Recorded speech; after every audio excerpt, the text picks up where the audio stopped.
ध्यानाभ्यास के लिए कृपया अपने नेत्रों को बंद कर लीजिए।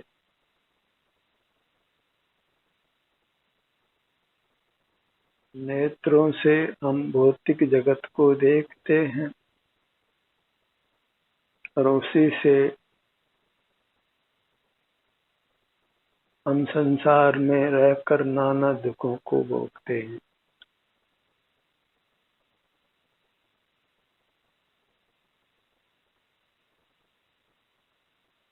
मूर्त पदार्थों के अवलंबन से संसार उत्पन्न होता है और अमूर्त अपने स्वरूप के अवलंबन से मोक्ष मार्ग बनता है और मोक्ष की प्राप्ति होती है।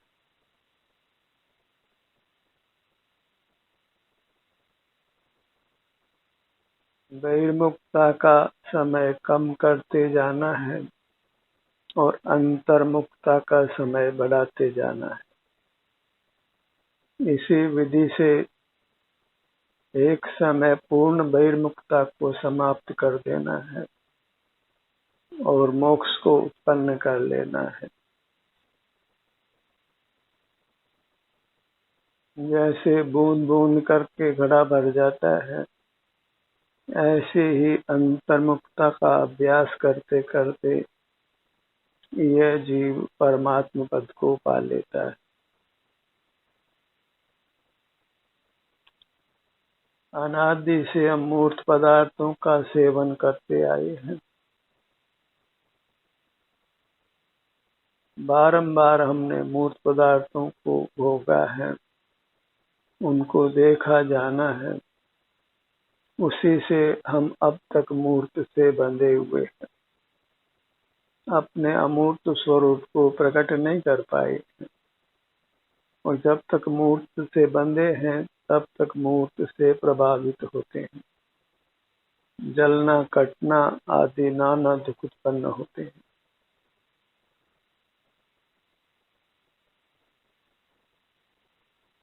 अपना मुख अपनी ओर कीजिए।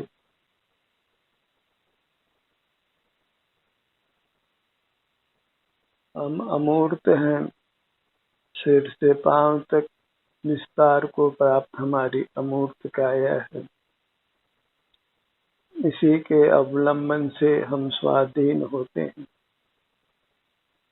संसार दुखों से मुक्त होते हैं, परमात्मा पद को पाते हैं।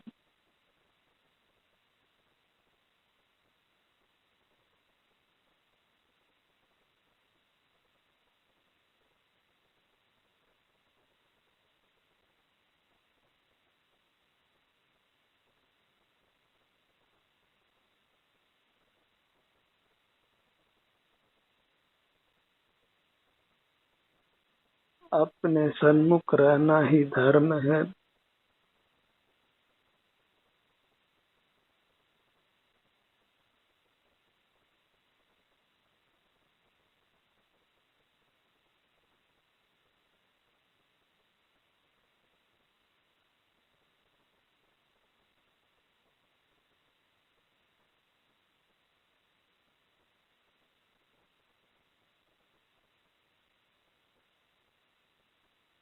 इससे अधिक धर्म का विस्तार नहीं है।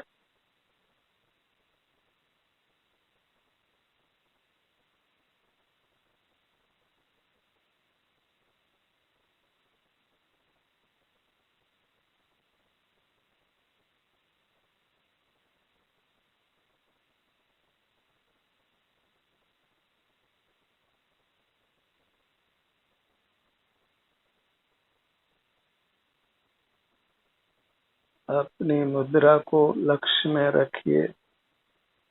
इसी के आश्रय से रहकर हम मूर्त पदार्थों के अवलंबन से मुक्त हो सकते हैं, बाह्य पदार्थों की आवश्यकता को समाप्त कर सकते हैं,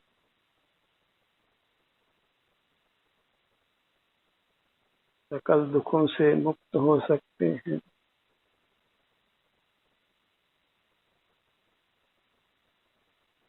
इंद्रिय द्वारों का निरोध करने के लिए बारी बारी से अपना ध्यान अपनी इंद्रियों पर लाइए। अपने ध्यान को अपने बाएं नेत्र पर लाइए।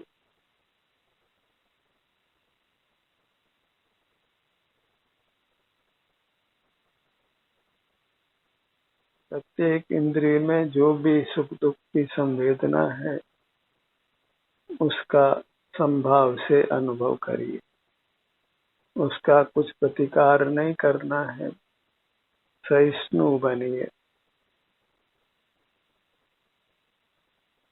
पर पदार्थों के अवलंबन से, अपने दुखों का प्रतिकार करने से हम कभी भी संसार से मुक्त नहीं हो सकते। यहाँ पर अवलंबन है वहाँ नियम से संसार है, और जहाँ संसार है वहाँ नियम से दुख है।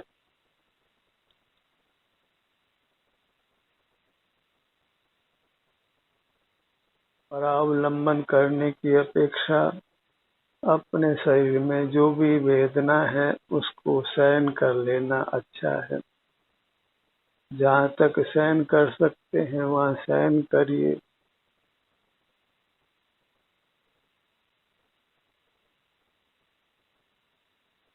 और जहाँ सहन नहीं कर सकते हैं वहाँ फिर परावलंबन लेना ही होता है, पर उसका खेद मानिए।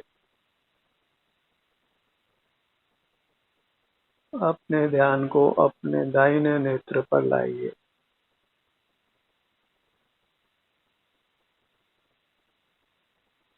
सबसे अधिक हम नेत्रों का उपयोग करते हैं, इसलिए प्रथम ही हम नेत्रों को बंद करते हैं और अपना ध्यान अपने नेत्रों पर लाते हैं। बाएं नेत्र की पलक बाएं नेत्र की पुतली का भाग और शेष भाग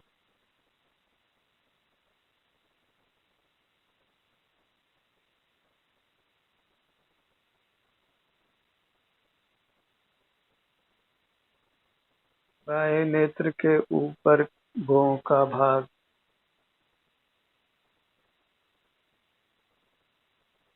अपने ध्यान को अपने दाहिने नेत्र पर लाइए। दाएं नेत्र की पलक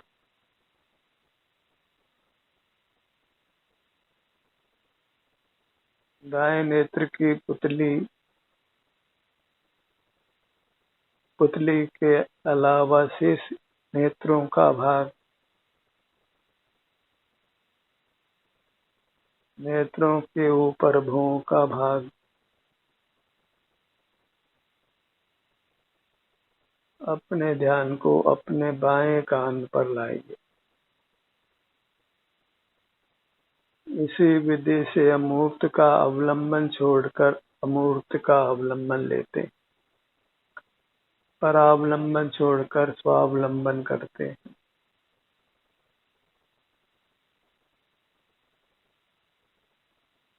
कान के स्थान पर जो भी संवेदना है उसको प्रसन्न चित्त से अनुभव में लीजिए।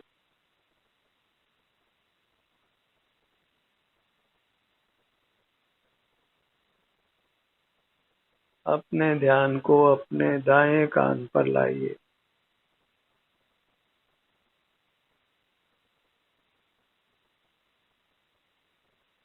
कान के बाहरी भाग को ऊपर से नीचे तक अनुभव में लीजिए।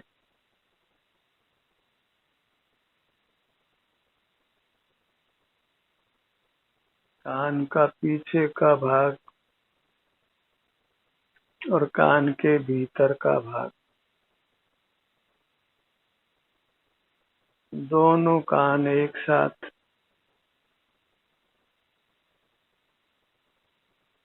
बाएं कान से दाएं कान तक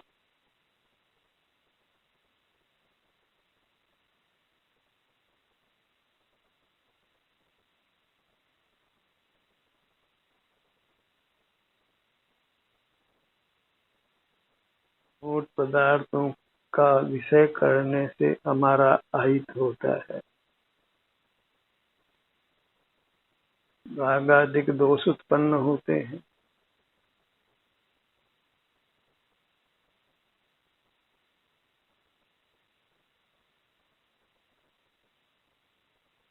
अपने ध्यान को अपने बाएं नथुने पर लाइए।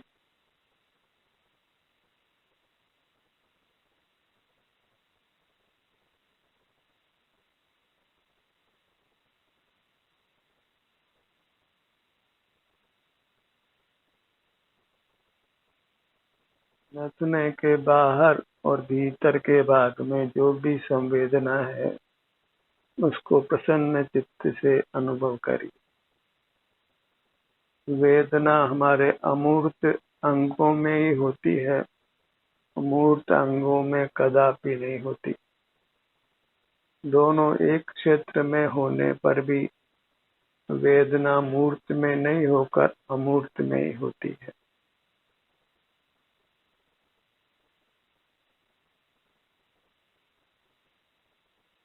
शारीरिक दुख सुख का ही रूपांतरण है।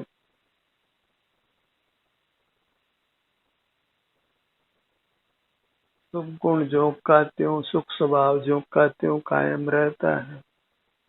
बहिर्मुख रहने से ही सुख का दुख रूप से रूपांतरण होता है, और फिर अंतर्मुख होते हैं तो फिर हमारा सुख प्रकट हो जाता है, अनुभव में आने लगता है। दाएं नथुने का भाग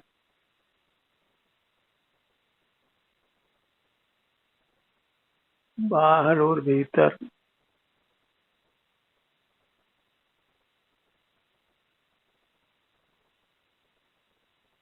संपूर्ण नासिका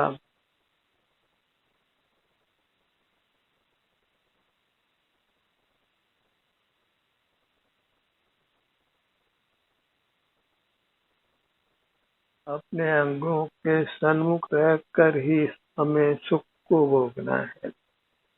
मूर्त पदार्थों के सन्मुख रहकर होने वाले विषय सुख को नहीं भोगना है।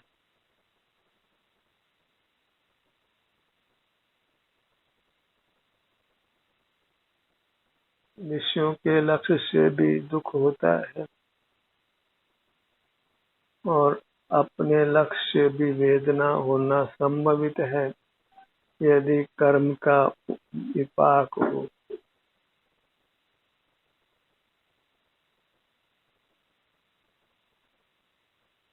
अपने ध्यान को अपने जिह्वा भाग पर लाइए।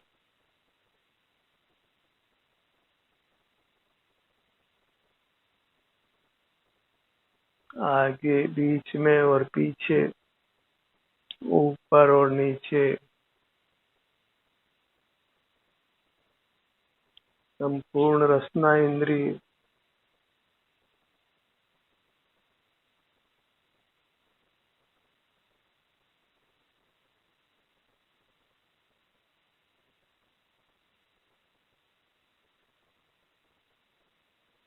स्पर्शन इंद्रिय का विस्तार हमारी संपूर्ण काया में है। इसलिए हमें अपने ध्यान को अपनी संपूर्ण काया में फैलाना है।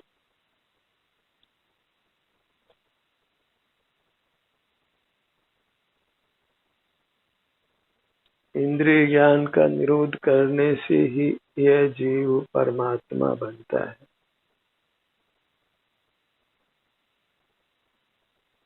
इंद्रिय ज्ञान से ही जीव मूर्त पदार्थों का आलम्बन करता है, परावलंबी होता है।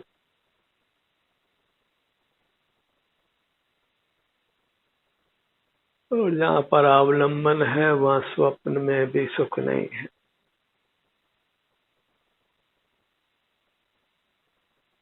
सुख की उत्पत्ति स्वावलंबन से ही होती है। अपना मुख अपनी ओर करके रहने से ही होती है।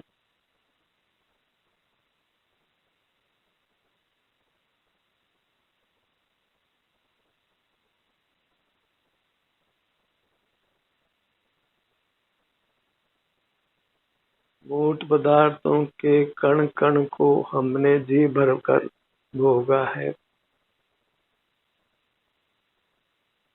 तथापि हम अपने मूल स्वरूप परमात्म पद को नहीं पा सके हैं, क्योंकि वह भोगना ही गलत था। हमें अपने ही रोम रोम के सन्मुख होकर अपने सुख को भोगना है।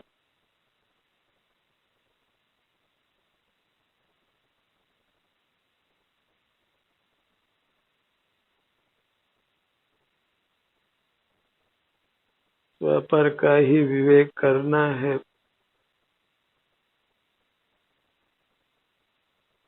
पर के आलम्बन में परावलंबन है और स्व के आलम्बन में स्वावलंबन है, और स्वावलंबन ही स्वाधीन होने का उपाय है।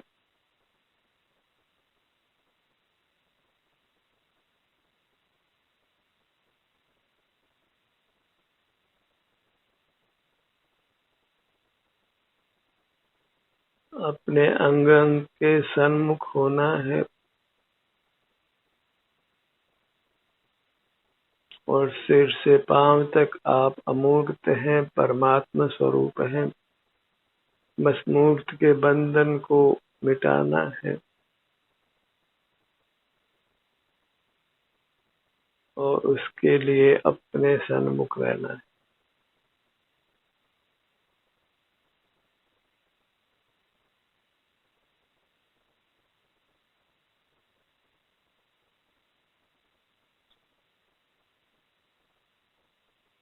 स्पर्शन इंद्रिय को सिर से पांव तक अनुभव में लेने का प्रयत्न करिए।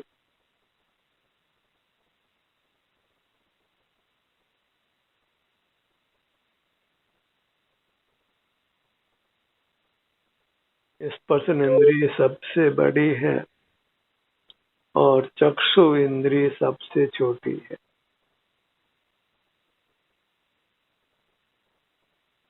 हमें तो अपने संपूर्ण भागों को लक्ष्य में लेना है। अपने में ही ठहर कर, अपने सन्मुख रहकर।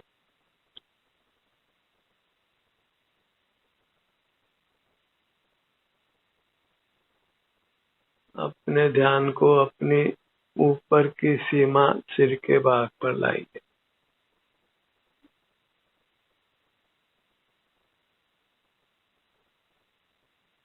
नीचे की सीमा अपने चरण कमल पर आइए।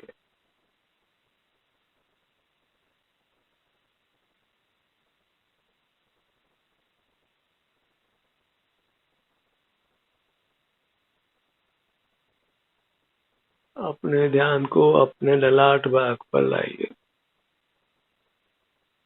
ये अपनी अमूर्त काया का अवलंबन है, चेतन का अवलंबन है, स्व का अवलंबन है।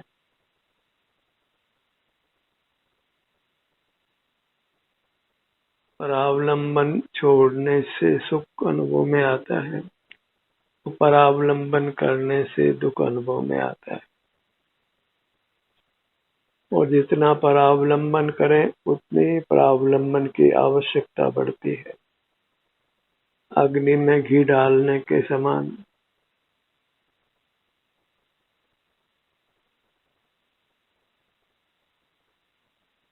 अपने ध्यान को अपने ललाट भाग पर लाइए।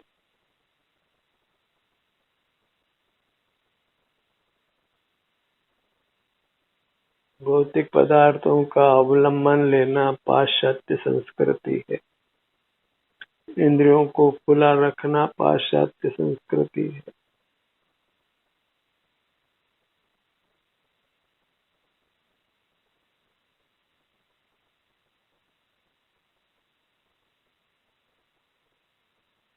हमारे देश में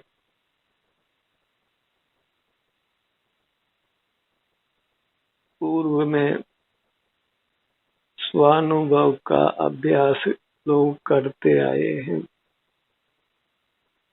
योग और ध्यान का अभ्यास करते आए हैं। हमें उस परंपरा को चालू रखना है। इस ध्यान साधना को चालू रखना है, जीवित रखना है।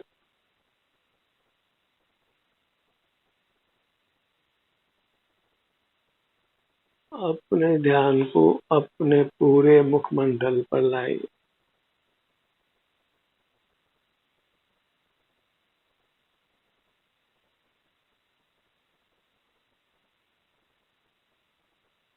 जो अपने अमूर्त काया है वही आत्मा है और वही हमारा आध्यात्मिक जगत है।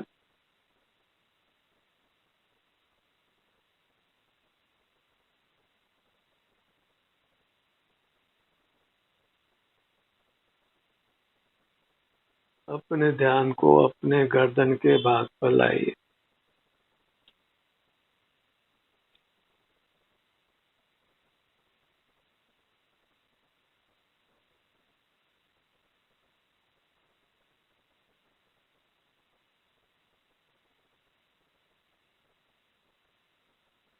कर्म का संबंध मिट जाने पर हमारे संपूर्ण भागों में एक समान आनंद की स्फुरना होती है।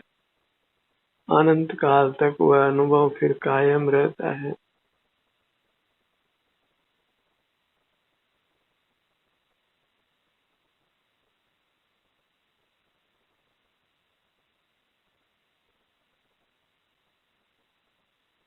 अपने ध्यान को अपने सीने के भाग पर लाइए।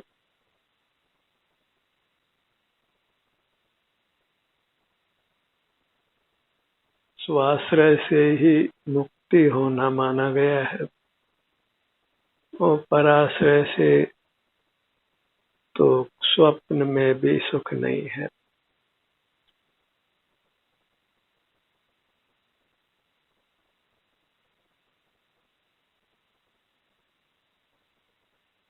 पेट के भाग पर आइए।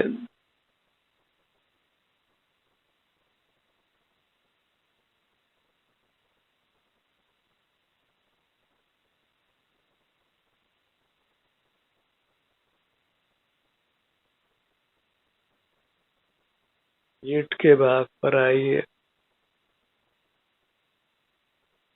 हर भाग की संवेदना को सूक्ष्मता से अनुभव में लीजिए।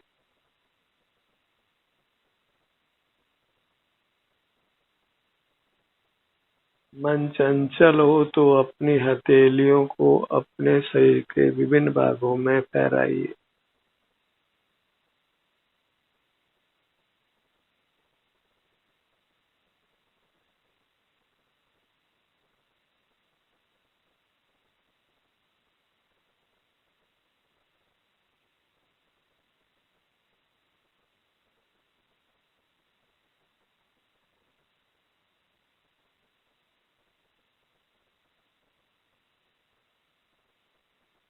अपने ध्यान को अपनी दाहिनी भुजा पर लाइए। हर अंग के सूक्ष्म से सूक्ष्म भाग को महसूस करने का प्रयत्न करिए। हम अपने अंगों से परिचित ही हैं।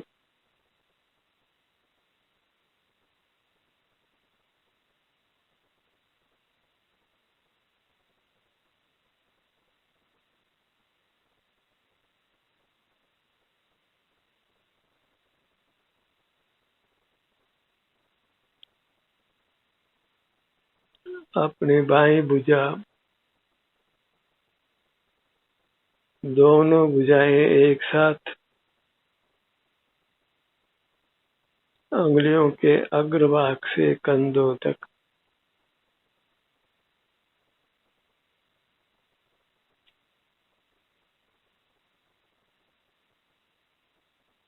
वेदना नहीं है तो सुख से अपने सन्मुख रहिए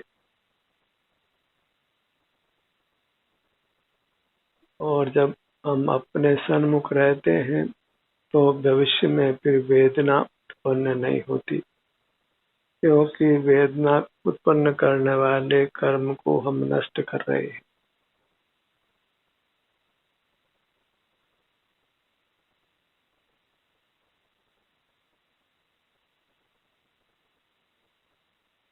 अपने ध्यान को अपने दाहिने पैर पर लाइए, उंगलियों के अग्रभाग से जंघा भाग तक।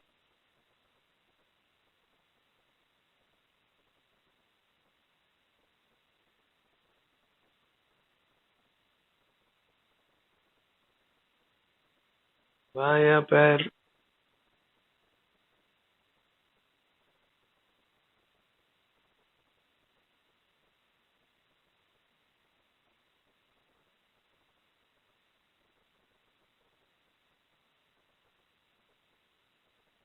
पूरी मुहूर्त को लक्ष्य में लीजिए। अपने सन्मुख ठहर कर विश्राम करिए। जागृत अवस्था में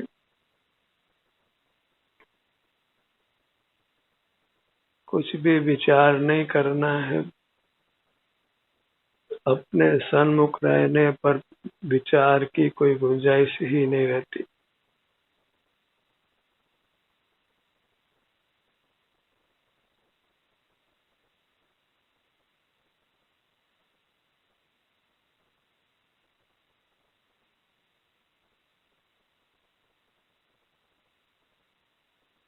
पूरी मुहूर्त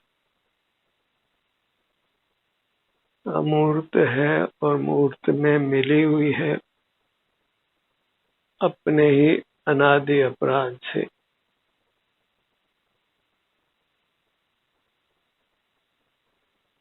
अपने को मूर्त काया से ही छुड़ाना है, अपनी अमूर्त काया का अवलंबन लेकर।